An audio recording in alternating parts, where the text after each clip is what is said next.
Hi, this is Stella again. I'm here to continue my story. Last time I told you how I was in the hospital and I would still not give up on my faith in that cult. So I deceived my parents again for 1 year when I was in the hospital. I met my friends from the cult regularly. We had meetings, secret meetings every week, once or twice a week. And this is the first time I could see myself truly cunning and deceitful. I could be so deceitful. I realized that at the time.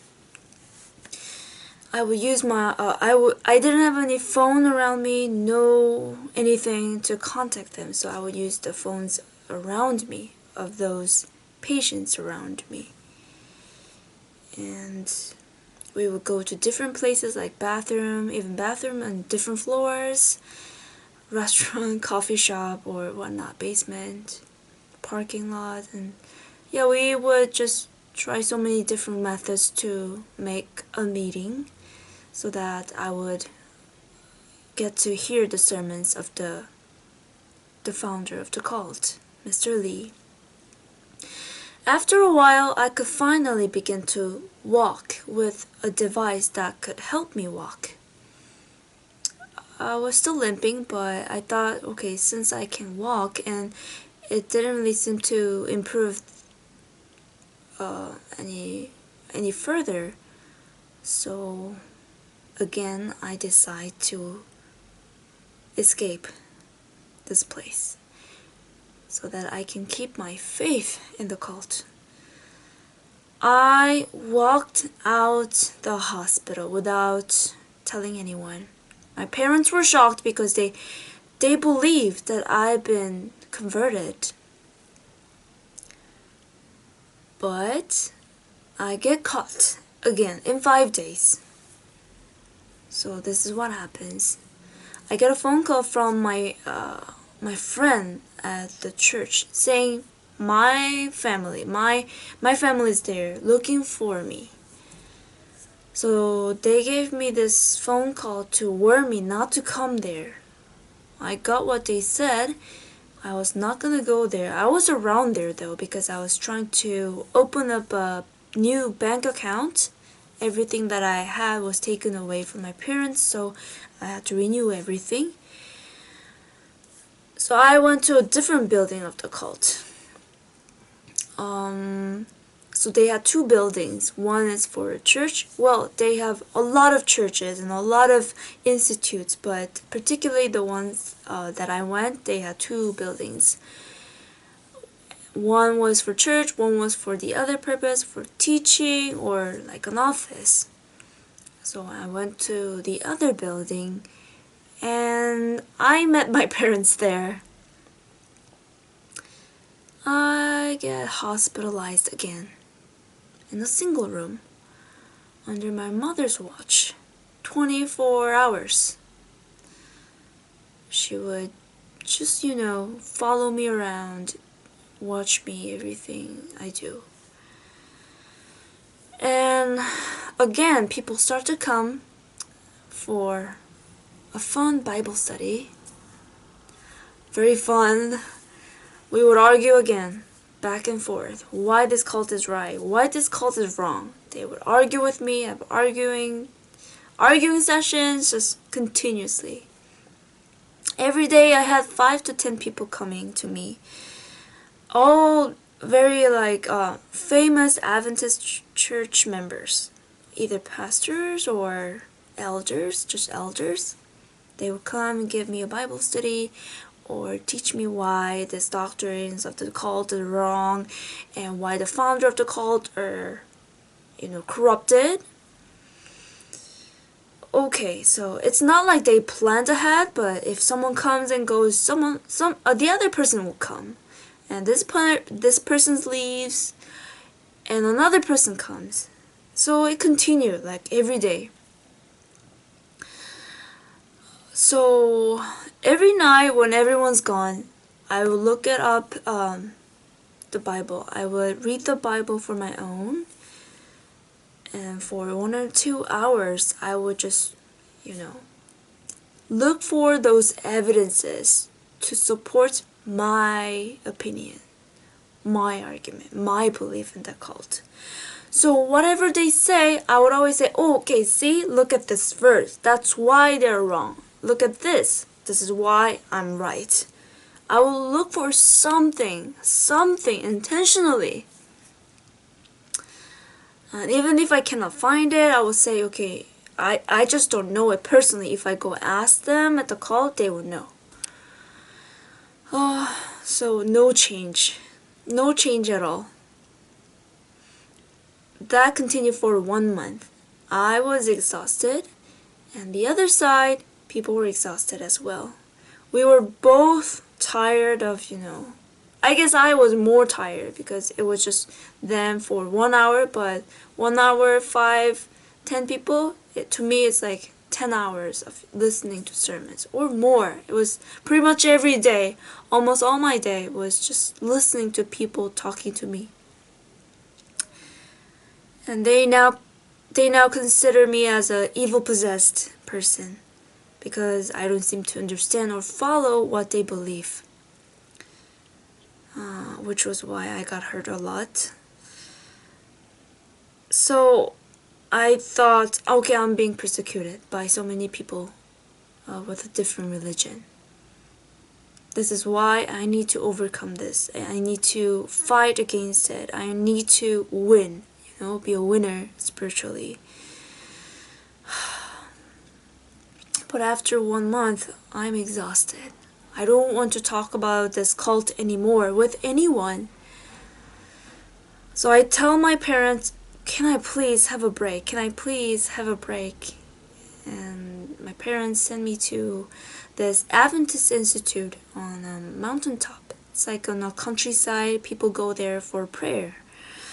So I was there because it's kind of secluded, not a lot of people, or I cannot, escape the place, or not other people could come and find me. I'm there meeting one pastor, having one Bible study, 1 hour a day. I was happy. Just because of the fact that it's now short and it's just, simple. One thing to do. And he knows I am exhausted of hearing anything about the cult. So he tries to tell me about Jesus only. And there, finally, I experienced a conversion. This is what happens. He tells me a lot of stories of the Bible, including this one especially, which impacted me the most. It's about the woman who has been bleeding for 12 years, which I know that you all know. This woman had this conviction that she will be healed if she touches Jesus' clothes. So she goes to Jesus. She goes to him. There's so many people in between. She goes through those people and, she fights for it. And finally grasping the cloth of Jesus. But this is what Jesus tells her. Okay, he wanted to point out that it's not the act of her trying to hold on to her Jesus' clothes, but the faith itself of her. Her faith itself was the one that healed her. He said this, your faith has healed you well.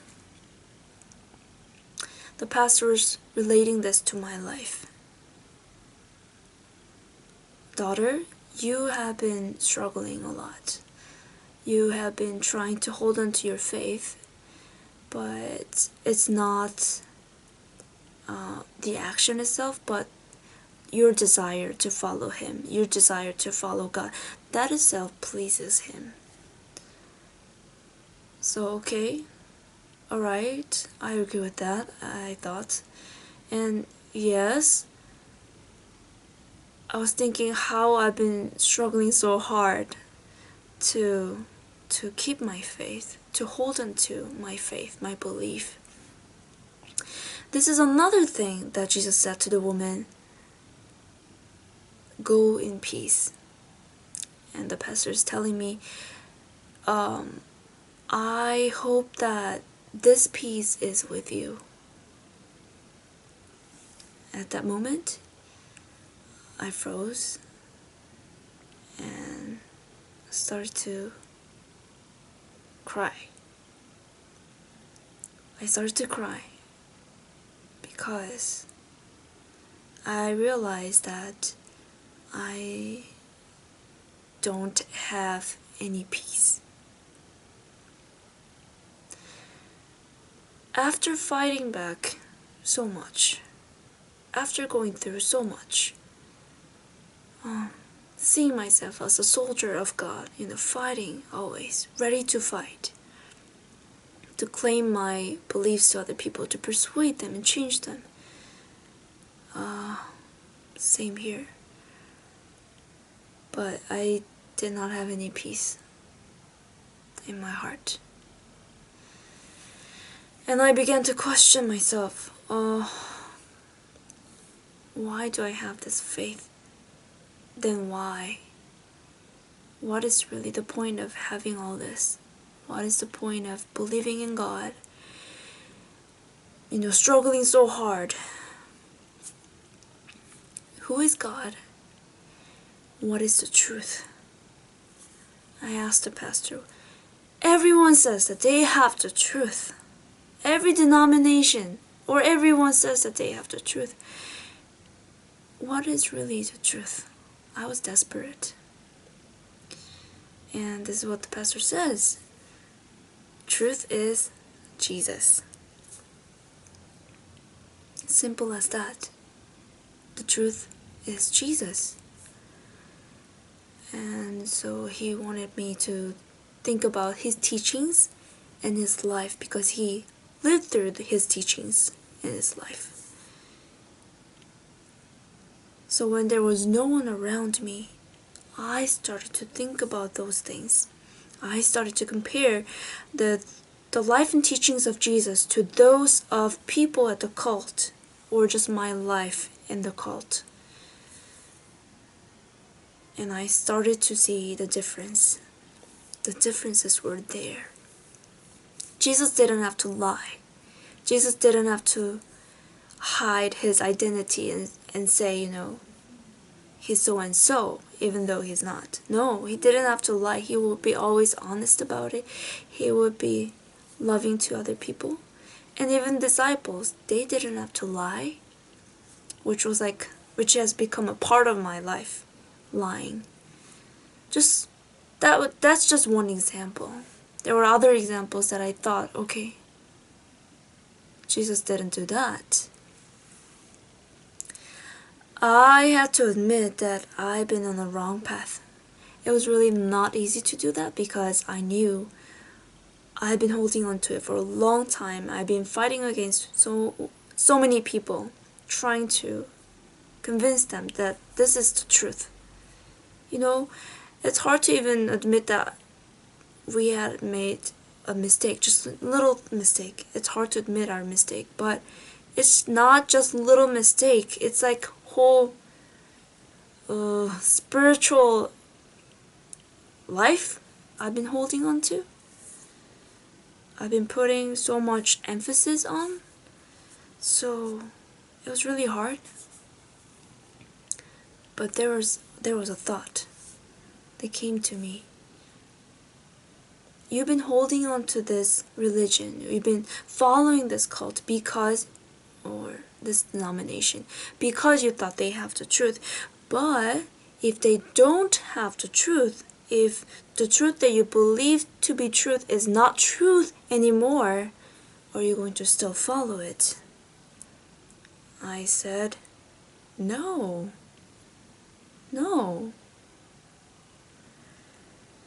So I'm thinking, all those thoughts that came into me when I was so hardened, stubborn, with my cold heart. You know, it was like a rock. I will not listen to anyone. Number of people would come and try to convert me. Didn't work. They did have good motivations. They did put a lot of effort. But it was, at the end, human effort. It was only through the Holy Spirit that I could change. When I looked at Jesus. So that was the moment of my conversion, finally. But I want to say this, that was not the end. Because turning away from the cult doesn't mean that I restored all my relationships with others or God. I was there, just brokenhearted. Like ashes after a big battle. I just felt like, I'm hopeless now. I lost everything. I had to restore that relationship with God or other people, family and friends, which I did in a different place that I go. I'll share that next time. Today I want to ask you this question. Are you at peace? Do you have peace that only comes from God? We try to have that peace from so many different things, from this world. But the thing is, we cannot satisfy our empty hearts with those things from the world. It's only through God. Even in the religious aspects, we cannot satisfy our desire, spiritual desire, with some kind of doctrines. It was not Daniel revelation doctrines or studies of the Bible or Sabbath doctrines, anything like that. No, it was not those things that could change me. It was Jesus. Only Jesus who could change me. I'm not saying those doctrines are not important. They are important, but they are just branches of this tree we have, who is Jesus. I think we a lot of times forget this fact or neglect this fact that Jesus is the truth. And Jesus has been the truth for 6,000 years. God has been trying to help us realize that, help us to understand and know that Jesus is the only one who could change us, change our lives, and give us the peace. I hope that we all hold on to Jesus, who is the only hope we have, just like what the Bible says. John chapter 14 verse 6. We heard about that so many times, how Jesus is the way and our life. So, yeah. Thank you for listening.